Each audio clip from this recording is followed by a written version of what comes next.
Since 2020, there have only been 2 rock songs to have topped the singles charts in the UK. One of them was during COVID, and it was a cover of a Foo Fighters song put together by BBC Radio 1. It featured Dave Grohl, Dua Lipa, Chris Martin, and loads of other stars.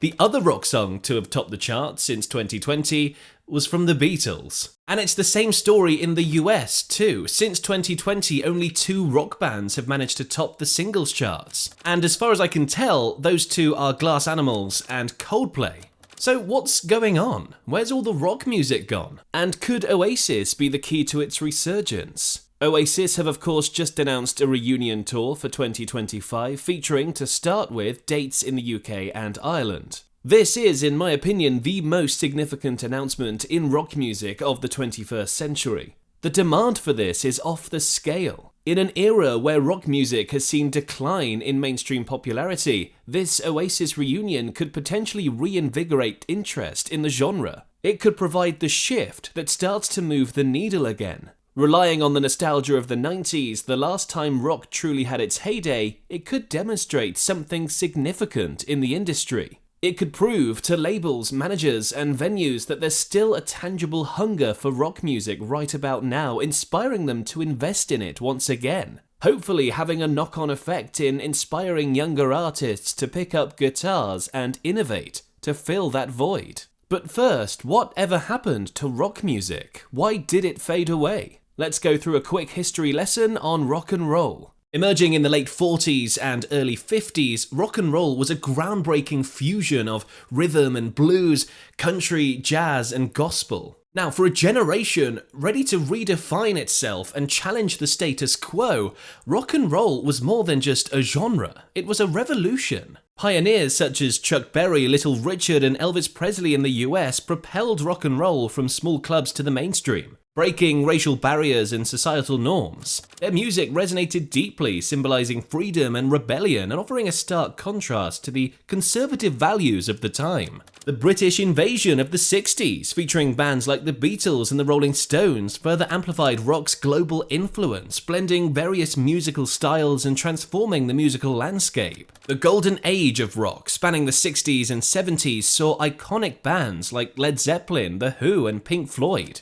dominate the charts with electrifying performances and innovative albums. After its peak in 1972, the popularity of rock music began to steadily decline. The 80s saw the popularity of rock fall particularly low, with the introduction of synthesizers in music. While rock was still evolving, and bands like Guns N' Roses, Metallica, AC/DC, Kiss, and Van Halen continue to experiment with the genre, bands like Wham!, Depeche Mode, Pet Shop Boys, Erasure, and the Human League were dominating the sales in that decade. The 1990s saw another boom in rock, with alternative rock artists reinventing the genre, like Nirvana bringing grunge to the mainstream and Radiohead pushing the boundaries of what rock could be, keeping the genre fresh and relevant. In the UK, Britpop saw a strong resurgence of rock to the mainstream, with bands like Oasis and Blur leading the charge. Rock was once again dominating the radio in the 90s, and media outlets like MTV were championing and celebrating rock artists on the television. However, as the 20th century drew to a close, the music industry faced a lot of significant challenges. The rise of digital technology like Napster's file sharing, plus evolving listening habits and the emergence of new genres, began to overshadow rock's once dominant position in popular culture. And this shift led critics and fans to wonder whether rock could simply keep up. As music became easier and more accessible to produce, rap artists began to emerge. Less popular, but certainly not dead. The noughties saw bands like The Strokes, Muse, Arctic Monkeys, Kaiser Chiefs, The Killers, and Kasabian emerge. But still, despite those strong offerings, rock was still on the decline. During the 2010s, rock music faced significant challenges as it shared the spotlight with electronic dance and hip-hop, the latter of which overtook rock as the most consumed musical genre in the United States by 2017. The commercialization of rock festivals also expanded, with major events like Coachella and Glastonbury growing in scale, aligning more to the current pop music trends, and perhaps offering less lineup space to true rock bands. The COVID-19 pandemic in 2020 2020 brought drastic changes to the rock scene, leading to the cancellation of concerts, tours, and festivals, proving a heavy blow to one of rock music's most important elements: the live experience. Despite these challenges, psychedelic and progressive rock saw a little bit of a kickstart in the 2010s and 2020s, particularly in Australia with acts like King Gizzard and the Lizard Wizard and Tame Impala, who were combining classic rock influences with new styles. And pop-punk and post-punk also saw revivals, driven in part by social media platforms like TikTok. Artists like Machine Gun Kelly, Willow Smith, and Olivia Rodrigo brought pop-punk back into the mainstream, while a new wave of British and Irish post-punk bands emerged, including Black Midi, Wet Leg, Fontaines DC, and Idols. The classic rock revival trend also gained momentum, with bands like Greta Van Fleet and Rival Sons emulating the sound of the 60s and 70s rock. And this movement really highlighted a continued interest in the genre's earlier styles, that sound from the 60s and 70s, demonstrating that rock's influence remained strong, even as it adapted to contemporary trends. Now, obviously, digital streaming platforms like Spotify and Apple Music, plus social media, have transformed the music industry. Now, in the past, building a career on rock music usually involved finding a group of like-minded musicians to create a band, finding a manager, playing live shows, and eventually landing a record deal. And this path to success was challenging and very rare. But today, technology has transformed that entire process, allowing individuals to manage every aspect of music production on their own. Think about it, with just a laptop or a phone, someone can record, mix, master, and promote their music across multiple genres and platforms. And producing an album has become more affordable because of this. And while support from a record label or even a manager can still be advantageous today, it's definitely not as essential as it was. Could the sheer amount of people making rock music nowadays be diluting the genre? Critics argue that rock music has become stagnant, overly reliant on nostalgia and drawing on bands of the past, rather than exploring new musical directions, leading to this perception that rock is a genre that looks backwards rather than forward, something pop and hip-hop doesn't seem to struggle with. And in some ways, the Oasis reunion proves this. Of course, the legacy, myth, and nostalgia of Oasis plays a huge role in ramping up the interest. It does prove that people seem to yearn for the rock of the past because perhaps there simply isn't anything exciting enough in the present to latch onto yet. Except, of course, for the Blossoms, the Arctic Monkeys, and the Sam Fenders of this era, who are leading the contemporary rock charge but still aren't making enough impact to cement rock bands back in the charts. And I wonder whether this could be because rock as a genre has been fully explored at this point. I mean, how many guitar techniques, for example, can there be? I mean, the genre is over 70 years old at this point. Surely it gets to a place that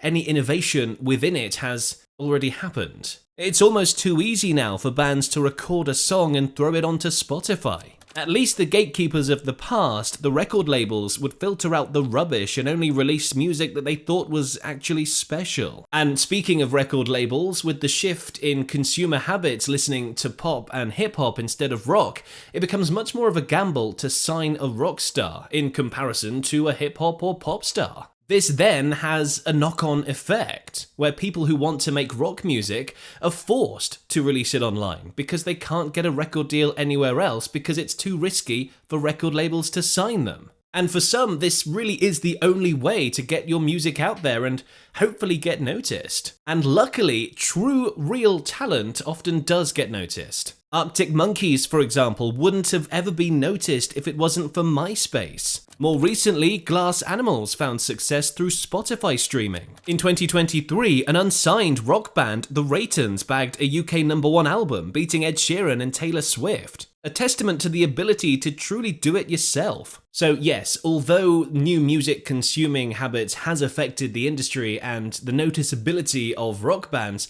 I do believe that true talent and innovation, whatever that means nowadays, will find its way to the top. And things like Spotify and Apple Music can be really helpful in that aspect. Despite the many challenges facing rock music today, there are signs that point to it being very much still alive. Rock concerts and festivals around the world continue to draw massive crowds. Events like Download Festival, Lollapalooza, which frequently feature rock headliners, highlight rock's ability to attract dedicated fan bases. The Oasis reunion is perhaps the biggest example of this in recent times. People are digging their bucket hats out of their wardrobes and going absolutely feral for these tickets. It's a sign that rock is still needed in this day and age. It's a sign that rock can compete with the likes of Taylor Swift. And another sign that rock music isn't dead just yet is that rock bands keep on forming. And some of them are truly fresh and innovative and exciting. Bands like Idols, Nothing But Thieves, Fontaine's DC, Amyl and the Sniffers, Foals, Turnstile, Royal Blood, Wet Leg, The Last Dinner Party, Yard Act, a few of my favourites from the last decade there. And if you're sat there at home depressed about the decline of rock music, well, good news, it's still around. If you're looking for new rock bands to get into, I'd highly recommend paying attention to rock festival lineups. In the UK, there's festivals like Download, as I mentioned previously, but there's also smaller festivals like Arctangent, 2000 Trees Festival, Truck Festival, Why Not Festival, or Kendall Calling, all with pretty strong rock-heavy lineups. And they do all the hard work for you. They filter out the rubbish and add incredible bands to their lineups. So have a listen to those bands and I'm sure you'll find your next favourite rock band in a matter of days. Oh, and of course, buy a ticket to the festivals and go along as well. Support them while you can. But what about the future of rock music? Will it ever return to the heights of the 70s? In my opinion, probably not. But I do think it will continue to evolve and develop. And for it to do that, it needs to be innovative. And we've seen this countless times across the genre of rock music. Innovation is essential. It's crucial for success in rock music. It's what fuels its evolution. The genre has always embraced evolution, from the Chuck Berry blues-driven rock and roll in the 50s to the psychedelic rubber soul experiments of the 60s, the Led Zeppelin hard rock of the 70s, and the Nirvana grunge of the 90s. The genre has consistently adapted to reflect the era's spirit. While the Oasis reunion could certainly act as a catalyst, inspiring new artists to pick up their guitar, I think relying on the nostalgia of legacy bands probably won't be enough to bring it back for good. Innovation is still king. Just as Oasis were inspired by the Beatles and took it in their own direction, perhaps we're all waiting for someone to take inspiration from Oasis, and to take it to new, innovative heights. Whether or not there'll be an innovation strong enough to bring back rock and roll to the top is another question altogether. I mean, it would have to be something like we've never heard before, and that's difficult. So yes, I do think we're probably past the era of rock now.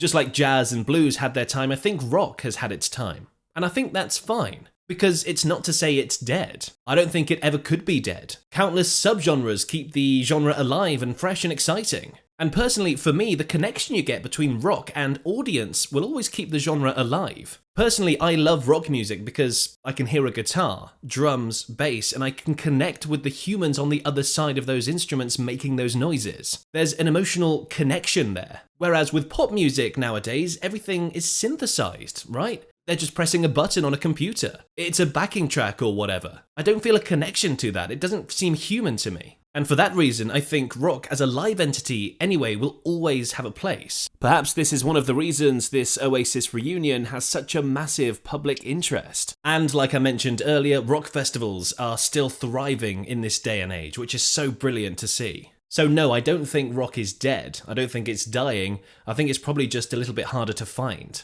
But it's out there. It's definitely out there. One of my favourite bands who put on a bloody good live experience, and we mentioned them earlier in this video, is a band called Idols. They're from Bristol in England. If you want to get into modern rock and see how it's changing with this punk sensibility especially, you can click over here to watch my video all about them.